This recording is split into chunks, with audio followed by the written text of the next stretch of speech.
सेब के बाग में रहती थी। जो कोई भी उस बाग में आता उसे वो चुड़ैल मारकर खा जाती थी। जब से मैं इस बाग में आई हूँ मजा ही आ गया है। जब देखो रोज नया मुर्गा आ जाता है। लेकिन चुड़ैल की खुशी ज्यादा दिन नहीं चली। जल्द ही लोगों को पता चल जाता है कि उस बाग में कुछ गड़बड़ है और फिर लोग उस बाग से सेब तोड़ना और बाग में जाना छोड़ देते हैं। अरे ये क्या हो गया है? धीरे धीरे तो लोग आने ही बंद हो गए। मैं अब किसे खाऊंगी, कैसे अपनी भूख मिटाऊंगी?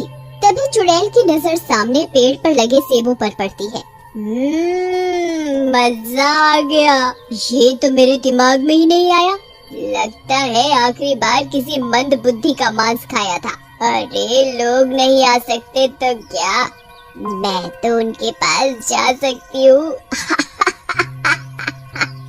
इसके बाद चुड़ैल एक सुंदर औरत का रूप बनाती है और बाग से सेब इकट्ठे करके बेचने निकल पड़ती है। सेब ले लो सेब, खूब रसीले सेब। एक बार खाओगे तो अपनी बीवी को भी भूल जाओगे। सेब ले लो सेब, खूब रसीले सेब। तभी सेब वाली पर कल्लू और पुत्तन नाम के दो गांव वालों की नजर पड़ती है। अरे पुत्तन, तू देखा कितना बढ़िया सेब वाली चला हो, थोड़ा सेब खरीदा, रात में खाब हो। खूब समझता हूँ ठरकी, जहाँ सुंदर औरत देखी वहीं लपक के पहुँच जाता है। चलो लेते हैं सेब तेरे लिए। ओ सेब वाली, कैसा दिए सेबवा? हमका लेना है 5 किलो। बस 5 किलो? इतनी ही खा सकते हो इस उम्र में? लगता है बूढ़े हो गए हो। चलो ज्यादा अदाएं मत दिखाओ और 5 किलो सेब बांध दो हमारे लिए। अरे सुनत हो, कल भी आना, हम कल और 5 किलो ले लेंगे। फिर इस तरह वो सेब वाली वहाँ से चली जाती है। उधर रात में कल्लू और पुत्तन दोनों मिलकर सेब काटते हैं। उधर चुड़ैल भी रात में गांव में आ जाती है और पुत्तन के घर खिड़की से झांकती है। अरे कल्लू जल्दी काटा हो, तू सेब वाली, और ई सेब देखकर हमसे रुका नहीं जा रहा। सब्र कर मेरे भाई, काटने तो दे। उसके बाद दोनों सेब खाने लग जाते हैं। उधर चुड़ैल जो ही खिड़की से देख रही होती है, मन ही मन खुश हो रही होती है। खाओ खाओ, एक बार खाओ, फिर देखो मेरे सेबों का कमाल। जैसे ही कल्लू और पुत्तन सेब खाते हैं, वो दोनों वहाँ से गायब हो जाते हैं और उनकी जगह 2 सेब बच जाते हैं। चुड़ैल अंदर जाकर उन दोनों सेबों को उठा लेती है। मजा आ गया, मेरी तरकीब तो काम कर गई है। धीरे धीरे मैं इस पूरे गांव को अपना शिकार बना लूंगी, सबको खा जाऊंगी, सबको। अगले दिन चुड़ैल फिर से सेब वाली का रूप बनाकर सेब बेचने निकलती है। उसे रीमा अपने पास बुलाती है। ऐ सेब वाली, जरा इधर तो आ, सेब मुझे भी खरीदने हैं। देखने में तो बहुत अच्छे लग रहे हैं, क्या भाव दिया? मेम साहब, भाव का क्या है, आप सेब खाओ, अच्छे लगे तो पैसे कल दे देना। मैं तो कल भी आऊंगी, जो मन करे वो पैसे दे देना। हाँ, सेब वाली की बात सुनकर रीमा को लालच आ जाता है। बात तो बहुत बनाती है तू, चल ले लेती हूँ तेरे सेब, लेकिन पैसे तो मैं बाद में ही दूंगी, और वो भी तब जब मुझे और मेरे घर वालों को ये सेब पसंद आ जाएंगे। फिर रीमा सेब लेकर अपने घर चली जाती है। वहाँ उसका पति राजू बैठा होता है। रीमा सेब लाकर राजू को देती है और वहाँ से चली जाती है। इस औरत ने जिंदगी में पहला अच्छा काम किया।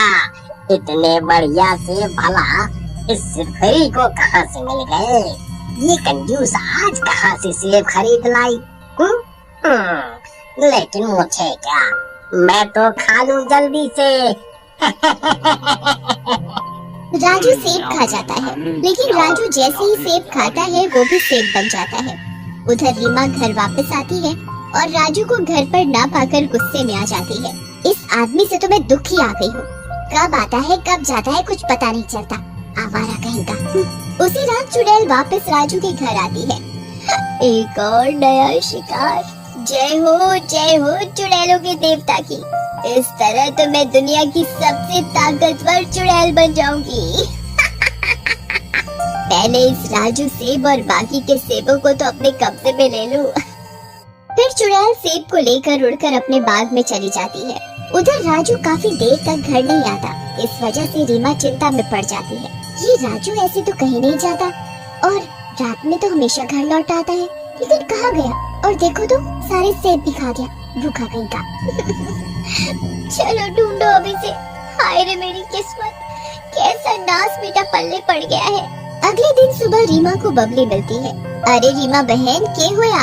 आंखें घड़ी सूजी लाग रही से। राजू भैया ने सोर नहीं दिया के? तभी वहाँ सेब वाली आ जाती है और बबली का पति शामू उससे सेब लेने लगता है। रीमा और बबली खिड़की से उन्हें देख रही होती हैं। अरे वाह सेब वाली, बहुत अच्छे लागे हैं थारे सेब तो। मन में भी लेने का मन कर रहा है। ताजे तो सेना। क्या बाबूजी, आप भी ना बिल्कुल ताजे हैं। बस आपके लिए ही अभी पेड़ से तोड़ कर ला रही हूँ।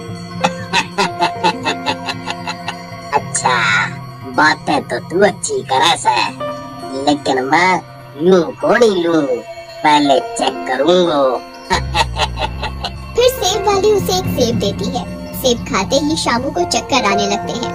अरे ये तने मन्ने के खिला दियो, मारे को तो घड़े चक्कर आवे से।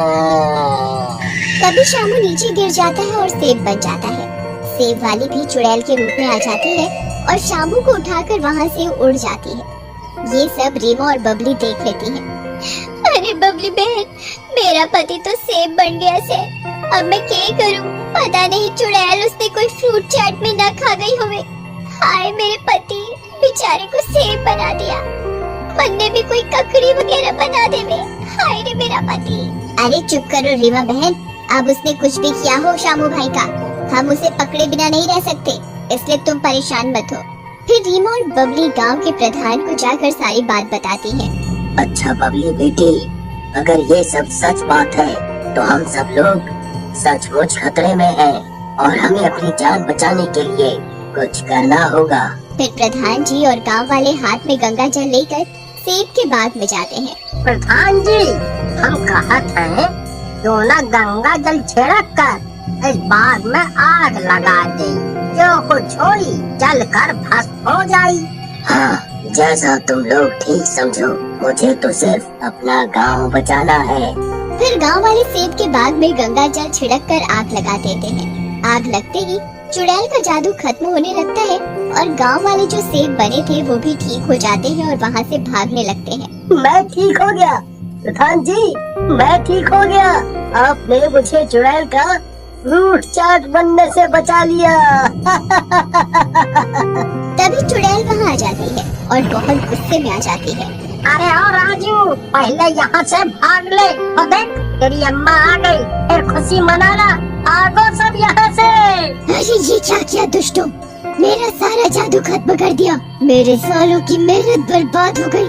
मैं अब सब गांव वालों को जिंदा नहीं छोड़ूंगी, सबको मार कर खा जाऊंगी। तभी चुड़ैल के आगे पुत्तन आ जाता है। हमका माफ कर दो मैया, हमसे गलती हो गई। हम आज से कौन औरत की तरफ आँख नहीं उठाएंगे। जब भी देखेंगे सिर्फ मर्द ही देखेंगे। माफ कर दो जी। तूने मेरे पति को सेब बनाया ना, अब मैं तुझे नहीं छोड़ूंगी। तो ये सब तेरा क्या धरा है? सबसे पहले मैं तुझे मार देती हूँ, फिर बाकी गांव वालों को देखूंगी। चुड़ैल पुत्तन को फेंक कर रीमा की तरफ बढ़ती है। अरे मर गया रे मेरी कमर, इसका तो कमरा बन गया। बहुत दर्द हो रहा है भाई। तभी तांत्रिक अपने पास से भस्म निकालता है और चुड़ैल के ऊपर फेंक देता है। पाउडर फेंक रहा है मुझे गोरा करने के लिए। चुड़ैल, देख तो सही अभी मेरा जादू। मजा आ जाएगा तुझे। तभी एकदम से चुड़ैल जलने लगती है। अरे तांत्रिक, ये क्या कर दिया? मुझे जलन क्यों हो रही है? मैं जल रही हूँ, बचाओ बचाओ। तूने गांव वालों को बहुत परेशान किया था, अब तू तो गई। थोड़ी देर में चुड़ैल पूरी जल जाती है और गांव वाले चुड़ैल के साए से आजाद हो जाते हैं और सेब का बाग भी ठीक हो जाता है। कुएं का भूत पार्ट 2। 3 दिन हो गए यहाँ आए। अब मुझे अपने खेतों में डालने के लिए बीज खरीद लेने चाहिए। साथ ही इस गांव के जमींदार से भी मिल आता हूँ। देर सवेर जरूरत पड़ ही जाती है। अरे इस बार तो पहले से भी ज्यादा सूखा पड़ा है। फसल के आधे दाम भी नहीं मिलेंगे इस बार।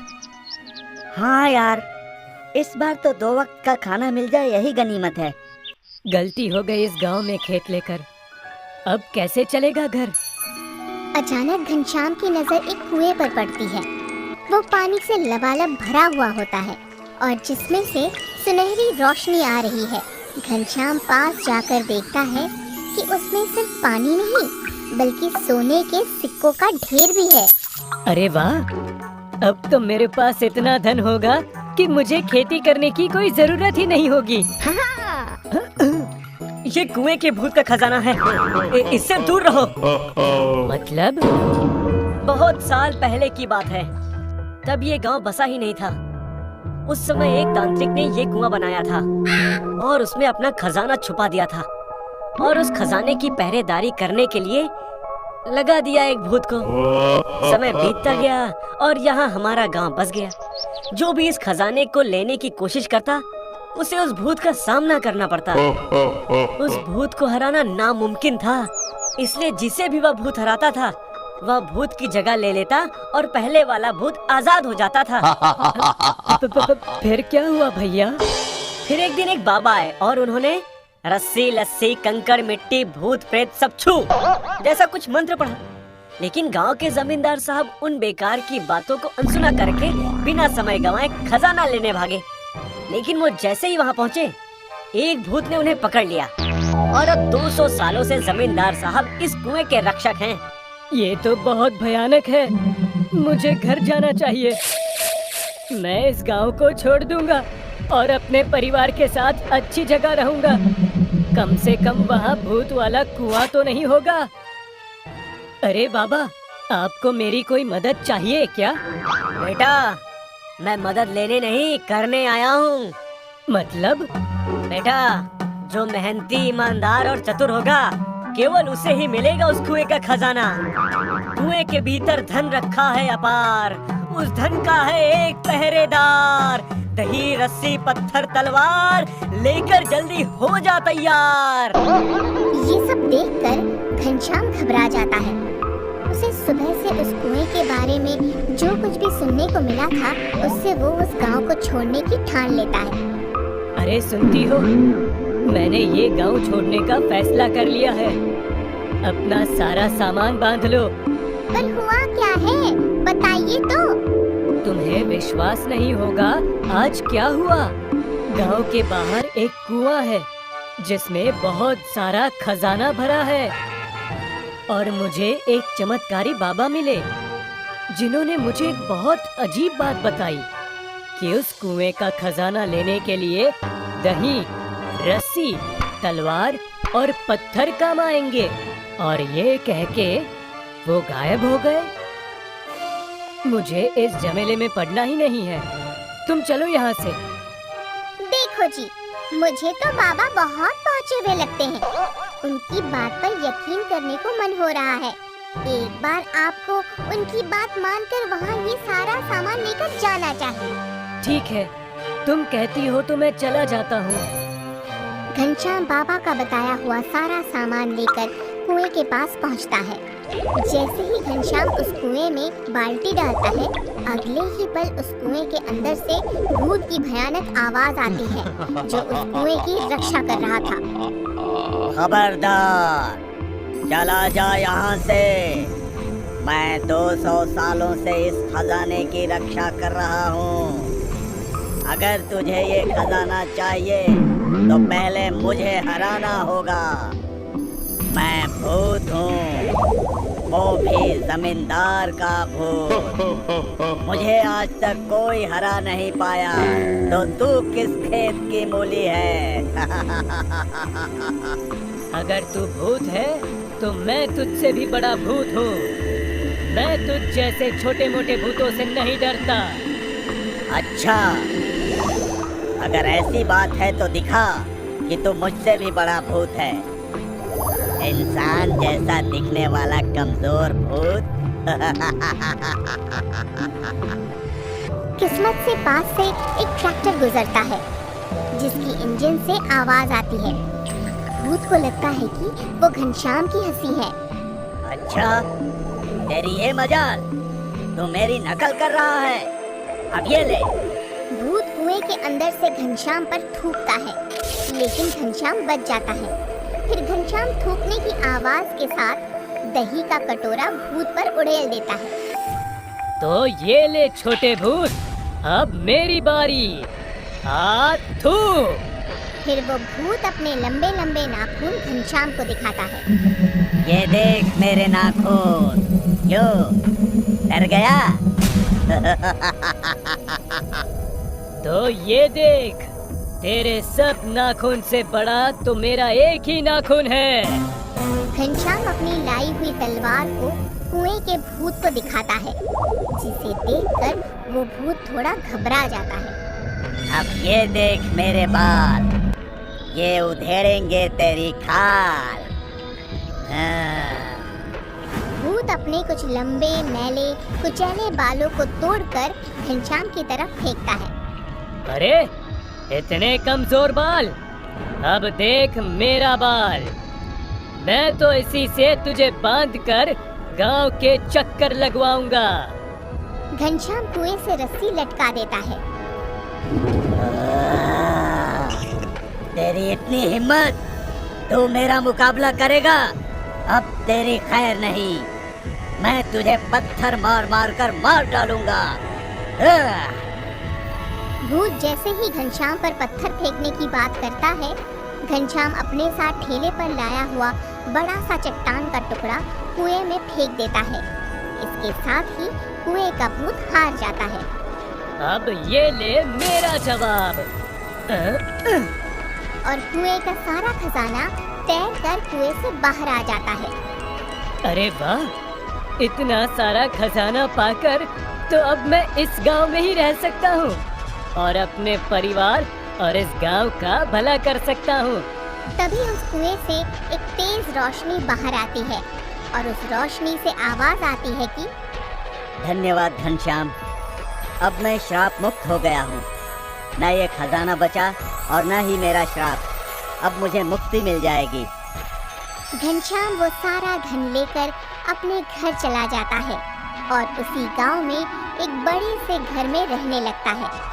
इस कहानी से हमें ये शिक्षा मिलती है कि हमें मेहनत के साथ साथ चतुराई और बहादुरी से भी काम लेना चाहिए।